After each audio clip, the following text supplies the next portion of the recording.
He asks how much I'm going to pay him, I whispered. Nothing, I have no money at all.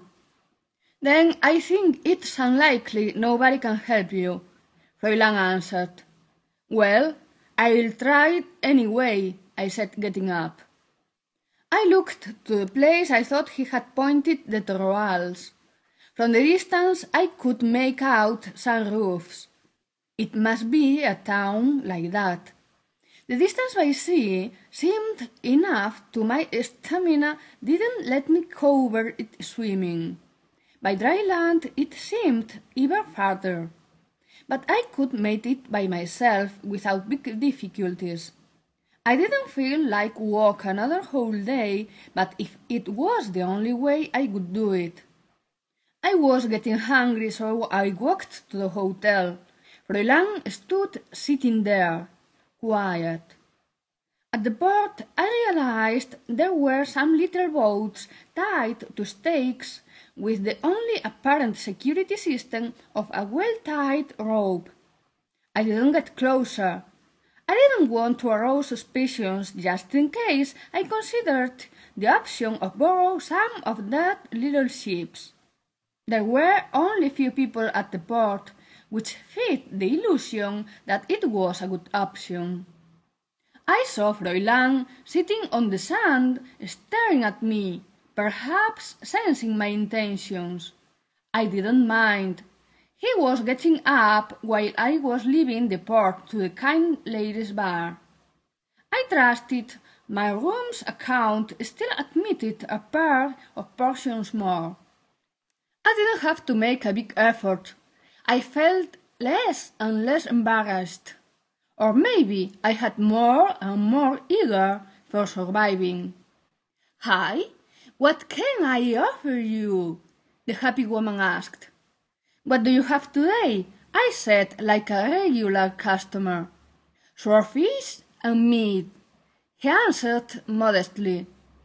She didn't take too much in serving me. I ate with trust, and once finished, I left without more explanations. I went upstairs, and from the window I studied the strategy. The truth was that I felt more comfortable thinking by myself the plan of action.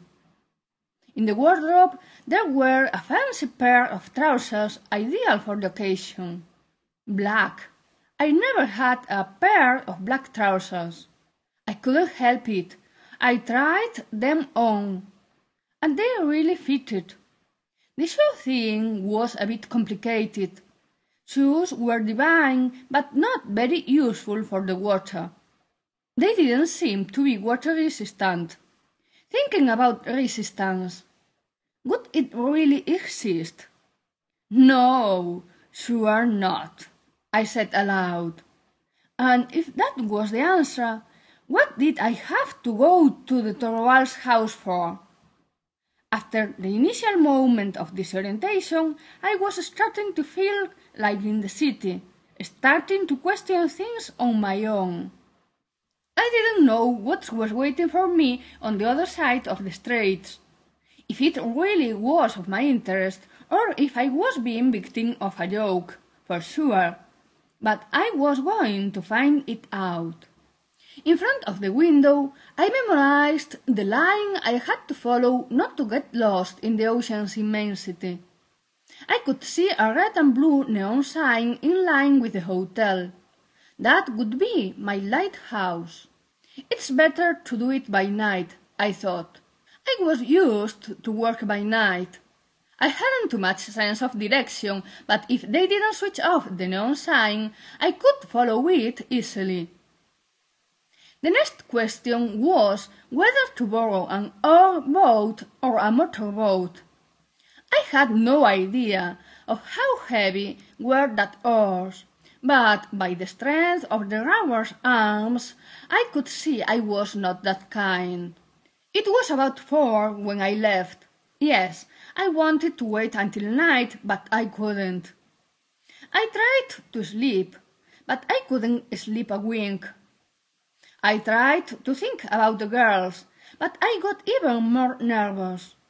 And when I began to feel the need of eat something sweet, I knew I had to leave. I tried to be natural, not to show that I was going to steal a boat, that I wasn't going to pay the hotel bill, and that I was going to abuse that good people's trust. I had no remorse either. I went down to the dock. I looked for the motorboat with the easiest engine. One of those you can start with a string. The rope that made them stay next to the edge was more resistant than it seemed from the promenade.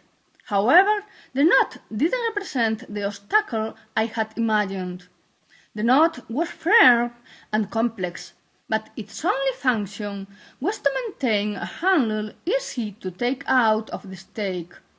The boat I chose was one painted in blue and white, with some numbers and a letter in one side, and a woman's name on the other, Irena.